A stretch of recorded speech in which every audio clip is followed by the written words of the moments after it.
about to say we match. Yeah, we do. Yeah, you got the Absolutely. facial hair and the black shirt and everything's going on. We made phone calls before this happened. That's right. Hey, it's great to meet you. Thank you so much. It's an honor and a pleasure to talk about what a monumental ongoing project with Vince. So thank you. Absolutely. I appreciate you having me on. I love talking about Vince Guaraldi. Yeah, man.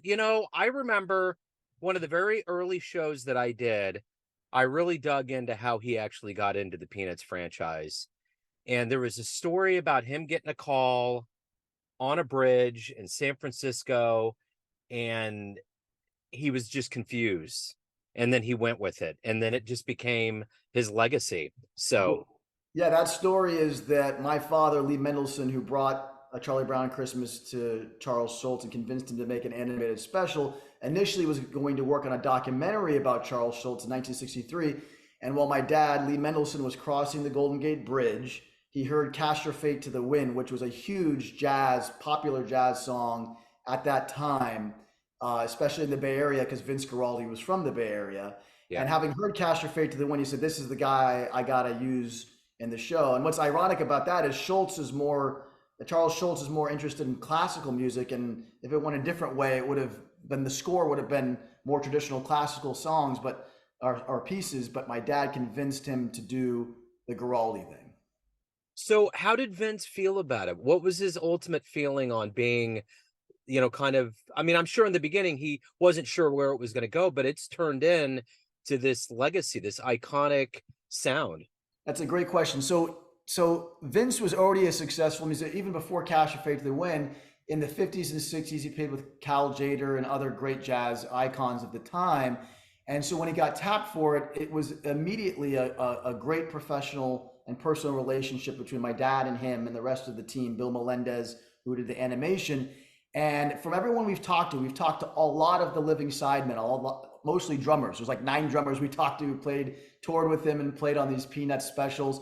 He never took it for granted. He loved it. And even though jazz is a long form, improvisational based experience, and he was truncated to 30-second cues, 10 seconds sometimes, or sometimes if 2 and 3 minutes are on there. I think he looked at the limitations as an opportunity to get accessible melodies out quickly. So he never complained about it. He loved it, and of course he got tremendous success from it, notoriety from it, and appreciation for Linus and Lucy and Christmas Time Is Here, which my dad wrote the lyrics for, and all these things. I think contributed to he felt a warm feeling about it. And he could have not played it out when he played it live. Sometimes the guys that play with him said he'd play Linus and Lucy at the beginning of a set. I remember Mark Rosengarten said this, or then he played again a different way. He played in a Latin style or a paso doble type of a thing later in the evening. So he loved catering to the fans, and he did 15 specials, so that was from 1965 to 1976. Over 11 years, he worked with my father, cranking out at least what ends up being more than one special a year. Wow. The thing that's most fascinating to me about Charles Schultz's life is that, it might seem tragic, but to me, it epitomizes the love that goes into a craft. He died the morning his last comic came out. It's fatalistic, and it's interesting you point that out, because my dad passed away on December 25th, Christmas morning. And I remember getting the call in this house where I'm sitting right now. This is my dad's piano behind me, actually, that I inherited from him. And actually, I just put that together. And so there's a lot of things like that. What's the word? Serendipity. That's a word my dad loved, because none of this should have happened. When he first made a Charlie Brown Christmas, the executives at NBC said, "Oh, my aunt and uncle hate this thing." They thought it was junk. And of course, it's now revered worldwide for 60 years now almost.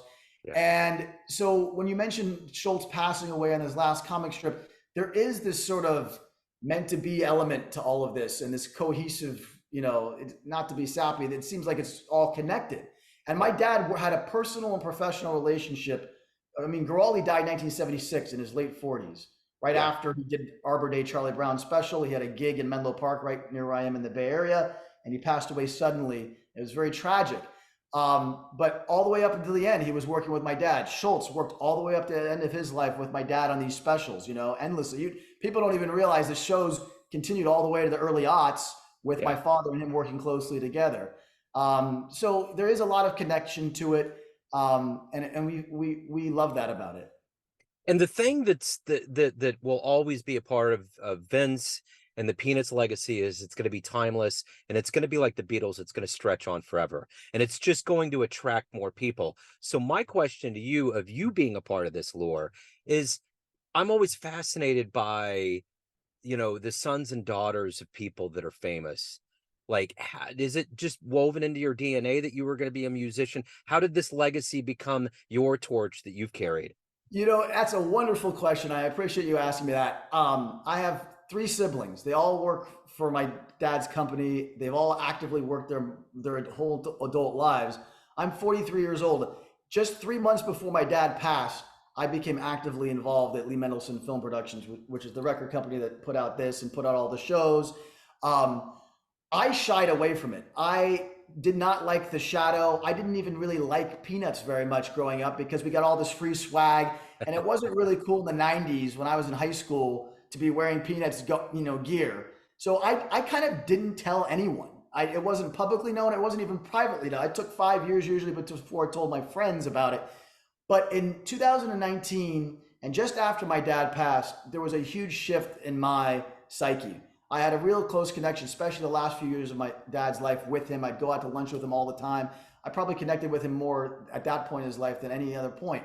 And now I feel a strong connection to my dad and Vince Guaraldi's legacy. I curated this music. I helped produce this album here, and I take such pride in it. I'm a Nepo baby. You know, there's an article about Nepo baby. Yeah. I now own it. I own it and I wear it, and I'm now here publicly telling people, hey, listen, I had something to do with this, and I'm glad we got it out. Because frankly, we might not even have gotten this soundtrack out at all. But my brother Jason and I really pushed, and me in particular, I really wanted to get this out for the 50th anniversary of the show because it's so great. And as a fan of Guaraldi growing up, that never was lost on me. I love Guaraldi's music. That part I didn't shy away from.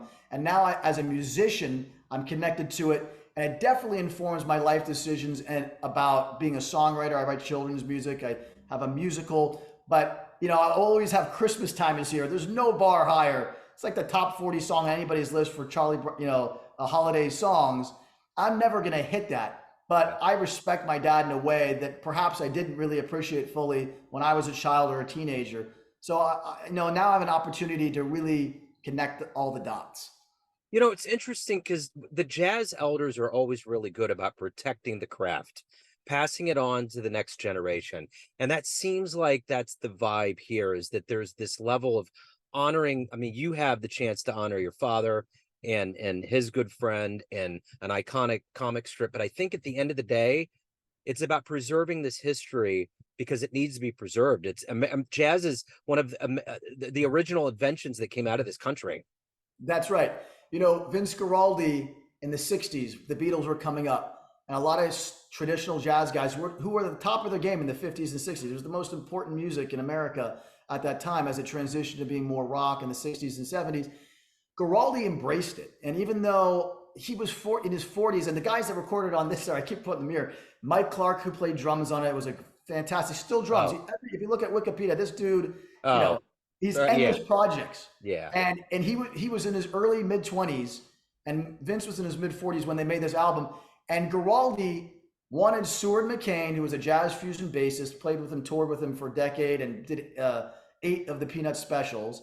And Mike Clark, who did 2 or 3 of the specials for Peanuts. He wanted these young guys around them. He wanted to push the envelope. He leaned into, what was mainstream. He didn't take it as an offense. He's still the traditional jazz. He's a great Latin, bebop, boogie woogie player. He had a nice touch. He even had classical influences, Billy Strayhorn, and according to Larry Volkovich, and you can hear it in his music. And so now today, we were able to interview, like I said previously, all these sidemen who are in their 70s, 80s, some are in their 90s that played on it, like It's a Great Pumpkin, Charlie Brown, Ronnie Lang played flute on that. And I am so appreciative of taking the time to sit down. I've learned so much and gleaned so much. I'm a jazz fan. I'm not as deep as probably you are or other people, but now I have a deeper appreciation. And it's just being able to continue to curate and get this music out to the fans has been the quintessential North Star for us. And it's interesting, probably Vince was a pretty brilliant guy and understood that for a long time jazz has been seen as highbrow. It kind of is most people get scared off by it, but the essence of jazz is just fun. It's Yes. serum. You know what I'm saying? It's like the Yes. first cigarette. It's like, Yeah. the first time you have a shot of whiskey, it's this warmth, it's this analog glow that goes into your bones, and you want it over and over and over again. So the funny thing about all of this is that I love about even LA studio musicians is that they are putting this genre out in a way that would never be put out before, and it's on a mass level and people like it. Like, Yeah. people always say, man, I love that Peanuts album, and it's like they would never have an exposure to jazz if that wasn't for Vince. And That's Vince, right. I'm sure he knew that somewhere within him. 1965, when Charlie Brown Christmas came out, two great pianists who were torchbearers. One we just lost this past year, or this year, George Winston and David Benoit, who are both great jazz pianists. They were both children. They watched that show, and it changed the course of their lives. They became jazz fans because of A Charlie Brown Christmas, and then became great legendary jazz players unto themselves. And the thing you mentioned, play.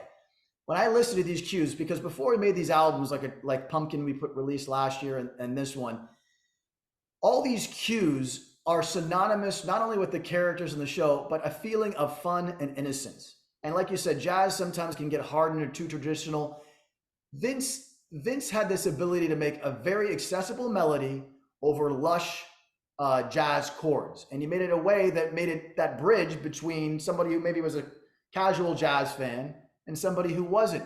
And you hear on, especially on a Charlie Brown Thanksgiving, he's experimenting. He plays guitar on this thing. He was kind of out of his mind, according to half the people we spoke to. He plays guitar and just well enough. And he was in his mid 40s learning to play guitar. And he sings. People don't know that. He sings Little Birdie and Joe Cool off of Not Elected and There's No Time for Love. So this guy, all the way to the end, was all about the play. He loved new instruments like the Moog synthesizer, the clavinet, which came into fashion with Stevie Wonder, the Fender Rhodes. My dad told me he was one of the first people to use these things and implement them in jazz, and not be afraid to play and experiment. And then it gets a little maybe too far for my taste. When you get to a good sport Charlie Brown, it's super synthesized. And that's the only show of the 15 that sounds like of its time, where the rest of the stuff I think is timeless. That's debatable, but on Good Sport, the synthesizer is like, oh my God, it sounds as synthy as you could imagine something sounding. And and I think people like that too, I interviewed Chuck Israels at one point. He was in the soup with all the cats, and I was like, were you guys cognizant of what you're doing? Because that 50s era of jazz is still like golden, and everybody freaks out. I do. I mean, the bebop birth, all of the things that were going on, but those guys had no idea. And I wonder with Vince, if he was so into the eye of the hurricane, the center of the tornado, that he was just doing him, and he had no idea how the cultural ramifications of these notes were going to send out into forever. As a songwriter myself, I'm fascinated about how he arrived at these melodies. And like you said, he's across, when he's writing them, he's thinking about the scene. He's not thinking about the success. He's not thinking about, oh, I want to write a hit song like other people have to do in the mainstream or whatever. And they don't have most of them don't have words. 95% of these pieces are compositions. So when he called my dad and played him Linus and Lucy over the phone, it was a playful sketch. Boom, ba, da, ba, boom, ba, boom, ba. And my dad said, "This is fantastic. Absolutely, let's use this." And so I think from talking to the sidemen and trying to understand how anything we could, Seward McCain's my favorite. When we met with him, the bassist, he said, "How do you make that ba-dum-ba-ba-bum in the B section growl?" And he literally showed us that Guaraldi would smash his palm across the white keys and go up into the black keys. So it wasn't a straight da da da da, which would be the outline of the chord. It was bum bum bum bum, and it created this growl. That was fascinating. And then when Seward McCain showed us Christmas Time Is Here, which hopefully one day we'll get his documentary out where we film them talking about this, he made the great point, which I already had sort of surmised. These, C sharp 11, 13, flat 5 chords for Christmas Time Is Here with da da da da da. You couldn't Yeah. have a simpler melody on top. Uh-huh. So if you're looking at analysis of how he did it, I think it's literally simple melody, accessible tune that you can sing back, and you hear it once, you go and tell somebody else, with those jazz chords that keeps it embedded in that thick, lush harmonic world that everybody in the jazz world appreciates. You know, like when I think about Lorne Michaels, like he is Saturday Night Live, he is a creative force. I think about your dad and the legacy that he played in getting this sound. How did he develop that ear? Because I think people overlook things like that. Because there's all these people that play on the back end of things. They aren't out front. But he definitely was the one that architected this sound and found it. How did he develop that ear and acumen?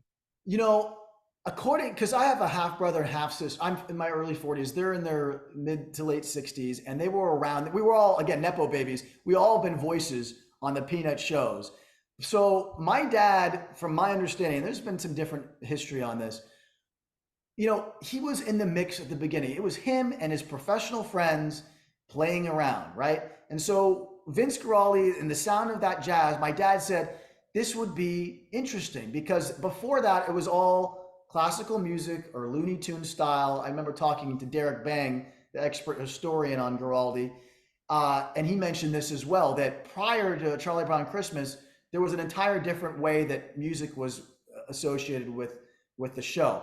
And Cast Your Fate to the Wind, the song that hooked my dad, when I talked to my sister, she goes, that's a melancholy song. And I say, I find it to be sweet and innocent. Yep. And it's, to have two opposing reactions to the same song, there is something in Vince Guaraldi's crafting that my dad heard. And when you think about Charles Schultz, because it's innocence, but it's layered with that psychology, that pathos that Schultz was trying to get out, and catharsis about the human experience, it complements the show so well to have that exact dichotomy, this notion of innocence and purity and sweetness, but then also have this underlying adult.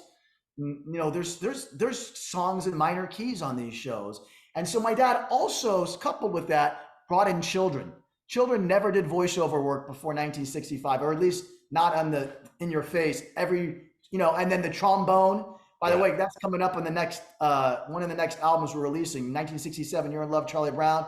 They just fell on that in the studio. John Scott Trotter, the conductor, Vince Guaraldi, my dad, Bill Melendez, they're all in there talking about, and Frank Rosalino, the trombone player, oh, let's try this. And you hear them say the words, go by the window, Charlie Brown.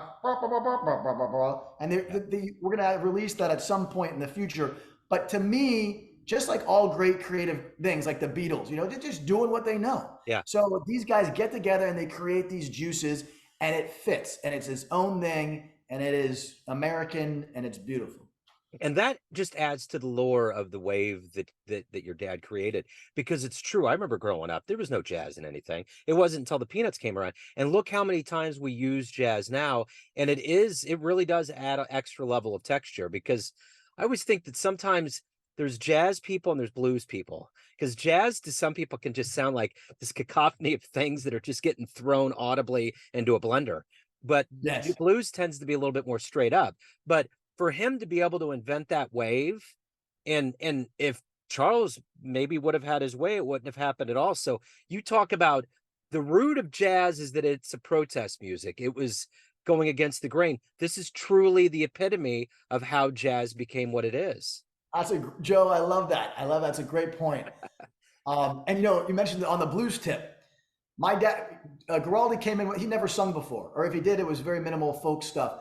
He comes in with Little Birdie for this album, Charlie Brown Thanksgiving. And he goes, Lee, I'm gonna sing this song. My dad goes, you're a pianist. What are you talking about? You're gonna sing this song. And sure enough, he gets on the mic and he does. And most people don't know it. I didn't even know until about 6 years ago that it's his voice singing Little Birdie and Joe Cool. This guy has got so much soul, and he understands the blues just as much as he does jazz. And there's like Blue Charlie Brown, which is real down and dirty sounding, and he Yeah. played with guys that brought that blues sensibility too, and so yeah, I appreciate what you're saying about it being, rebellious music, and there is something to that being utilized in this fashion.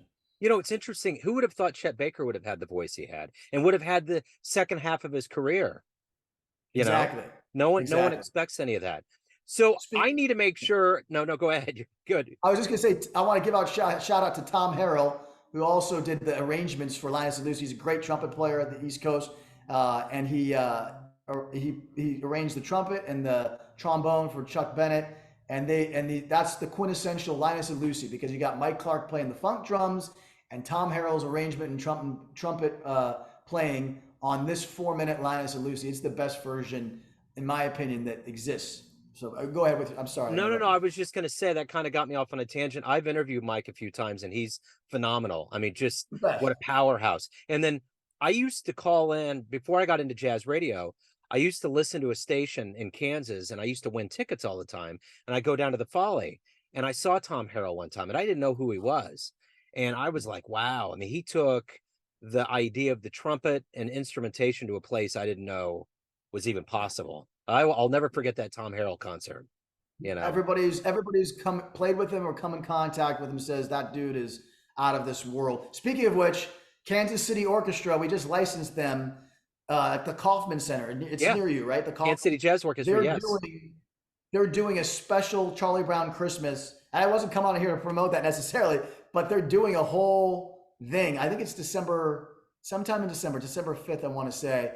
So check that out as well. Yes. We give them that. They're making their own arrangements, I believe, but we also have David Benoit, who did some arrangements for a Santa Rosa Symphony. We released all these songs as basically jazz orchestrated symphonic arrangements. And then I think Kansas City is doing their own little thing as well. So keep on the lookout for that. I've seen them. They're doing their holiday gig. Clint Ashlock and the group. They get in there and knock it out really well. That's right.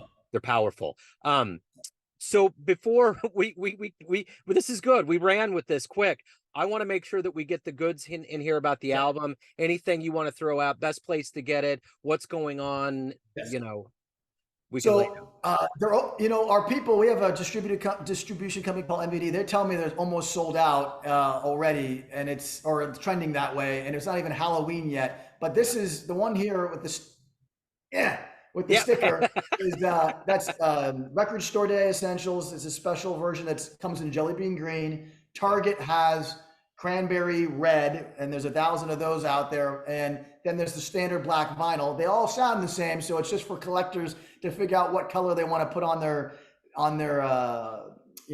player. And then we also have CD and digital streaming, obviously. But the thing about this album, which is great, is what I like about all these specials is that Guaraldi painted different pictures. There's not one that sounds like the other. Yes, he uses the same themes like Linus and Lucy, Peppermint Patty, but this one is all about Mike Clark bringing the funk, which is the East Bay sound that he and David Guaraldi from Tower of Power helped implement, which is that 16. And there's even more on that next special, which is It's a Mystery, Charlie Brown, where they do that popcorning, as Mike Clark describes it.